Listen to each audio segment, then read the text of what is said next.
Sir, Mahua Moitra हैं, उन्होंने एक बयान दिया है गृह मंत्री के बारे में कि उनका सर काट के टेबल पे रख देना चाहिए। किस पस मंजर में दिया उन्होंने कि उसका उसमें क्या था, उसको क्यों बोलना पड़ा उनको इस तरह की बात? मेरा मानना यह है कि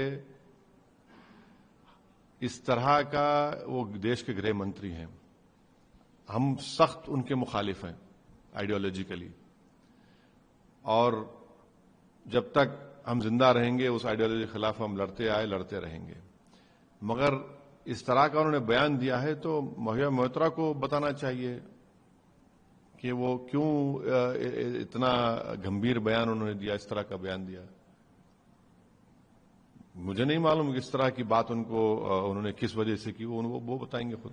सर, एक घटना बिहार में घटी है कि राहुल गांधी के मंच का प्रयोग किया गया है प्रधानमंत्री को अपशब्द और गालियां देने का।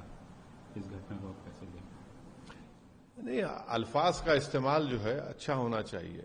आप इख्तलाफ करिए, आप मुखालिफत करिए, आप जितना हो सके क्रिटिसाइज करिए, कंडेम करिए, मगर अगर आप उस अदब के दायरे से अगर आप निकल जाते हैं तो फिर वो गलत है, वो नहीं होना चाहिए, चाहे किसी की बात हो।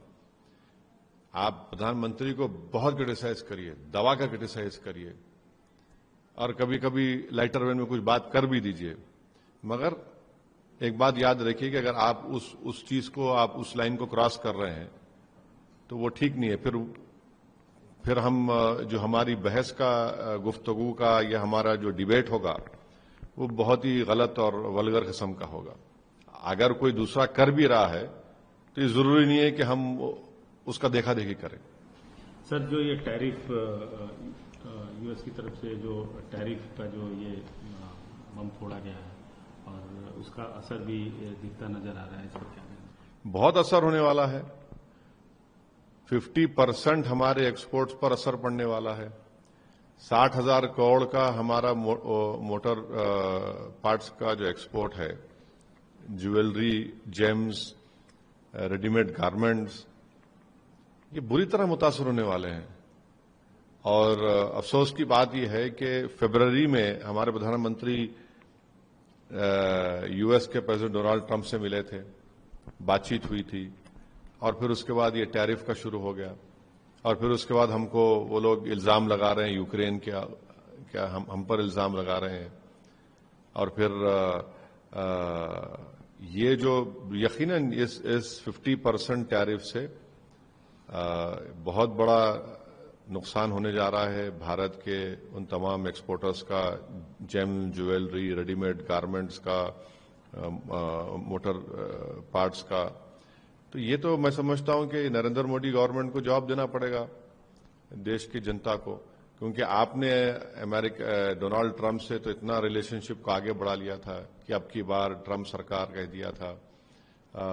फिर फरवरी में हमारी प्रधानमंत्री उनसे मुलाकात किए, उनके ओथ में हमारे फॉरेन मिनिस्टर वहां मौजूद थे। आखिर ऐसी क्या वजह है? और सब मोदी सरकार को जवाब देना है कि जिन लोगों का भी नुकसान होने जा रहा है उनके लिए सरकार क्या करने वाली है, उनको कैसे उनको राहत दिलाएगी, उनको कैसे उनकी मदद करेगी।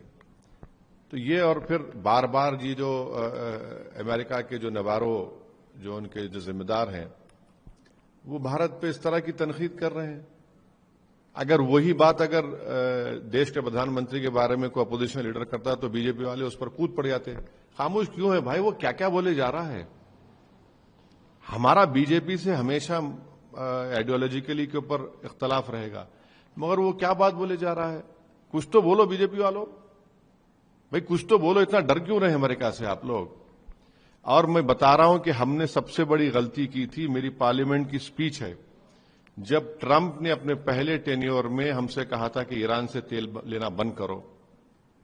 अगर आप उस वक्त उसको लाल आंखें दिखा देते तो आज ये दिन देखना नहीं पड़ता था। और हमको ईरान ऑयल बेच रहा था कम पैसों में, और बेहतरीन ऑयल है उनका, क्रूड ऑयल। हम वहां पर ब्लिंक किए तो इनको नजर आ गया कि इनको डराओ, मोदी सरकार को डर, ये इनको ऐसा करेंगे, हम वो करेंगे। पहली गलती वहां पर थी, बुनियादी गलती। मैंने पार्लियामेंट में खड़े होकर कहा था कि मत मानिए इस बात को। अब ये देखिए کیا کیا بولے جا رہے ہیں، کس طرح کی زبان وہ نوارو استعمال کر رہا ہے. تو بی جے پی کے سپوکس پرسن کو بجائے اپوزیشن پر تانے مارنے کے آپ بتائیے دیش کو کیا ہو رہا ہے. یہ مت بولیے کہ نریندر مودی نے بھاشن دے دیا کہ میں اپنا پرسنل لاس کروں گا اور اس پہ کچھ ہونے نہیں دوں گا. پرسنل لاس نریندر مودی کا نہیں ہے، پرسنل لاس کس کا ہو رہا ہے یہاں پر وہ دیکھ لیجیے. آپ تیل آپ رشیا کا لے رہے ہیں صحیح ہے، مگر یہ جو نقصان ہونے جا رہا ہے یہ اس کے جنتا کے لیے کیا ہوگا یہ ان کو بتانا پڑے گا.